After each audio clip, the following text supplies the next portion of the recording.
everyone.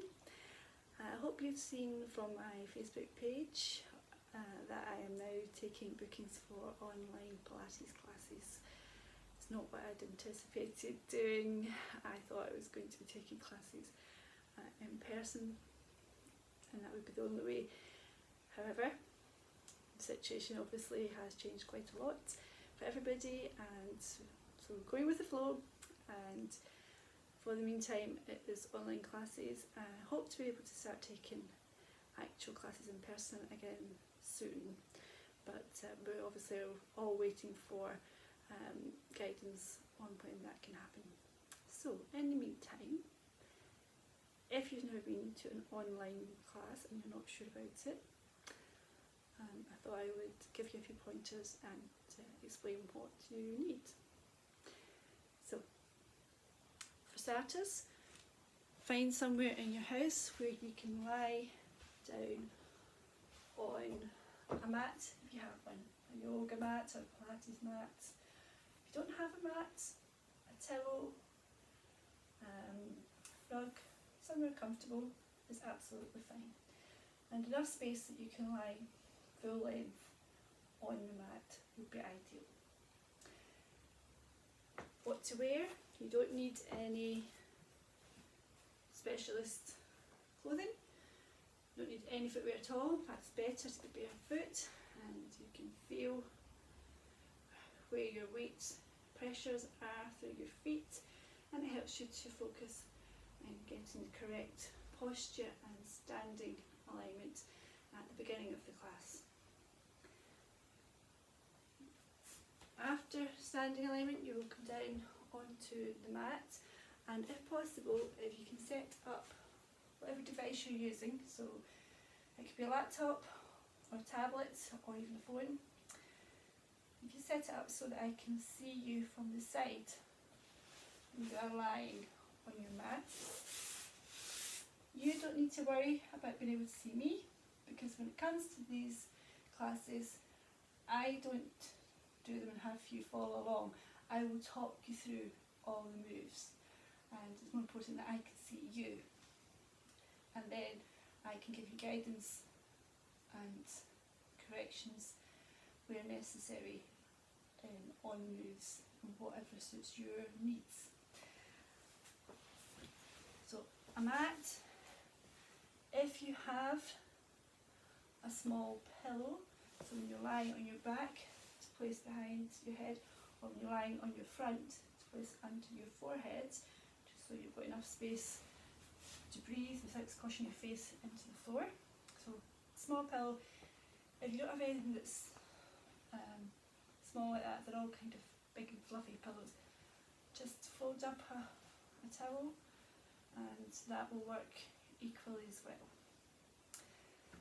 When it comes to doing some moves lying along your side, you want to be able to fill the gap when you're lying on your side between floor and your head, in order that your head can stay in neutral alignment and your spine is not getting twisted. So if you have a yoga block and maybe that little pillow, both, again, so when you're lying down, that fills the gap. You might need two of these, you might find that one is enough. If you don't have a foam block, like book, will do equally as well. So you can top that with your towel or your pillow. Experiment and find what is the right height for you. Everybody's shoulder widths are slightly different, and you want to be, I'm not going to say comfortable, because you find sometimes that you're working quite hard and that you're putting your body into positions that perhaps you find slightly uncomfortable, but so that you can get into the correct position. That's all you need in the way of equipment.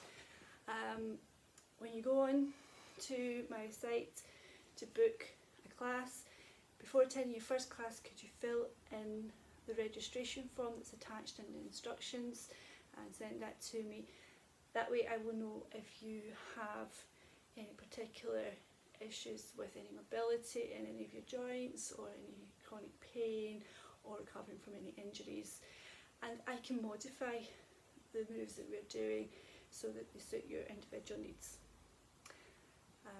If you've never come to a Zoom class before, when you get your email confirming the booking, there'll be a link that takes you to the Zoom meeting. When you open that up and you go into it and the meeting's there and started, you will find possibly that you have to start videos. There's normally a video camera symbol and a little microphone symbol at the top of your screen. The video allows me to see you, the microphone allows me to hear you. I'm quite happy for people to be able to talk to me. This makes it a lot nicer actually during the class. However, if you can't get peace and quiet in your home, and let's face it, we can't all manage that. You might have, like myself, dogs and kids running about. That means you can mute yourself so that that's not feeding back into the class, but you can still hear me talking.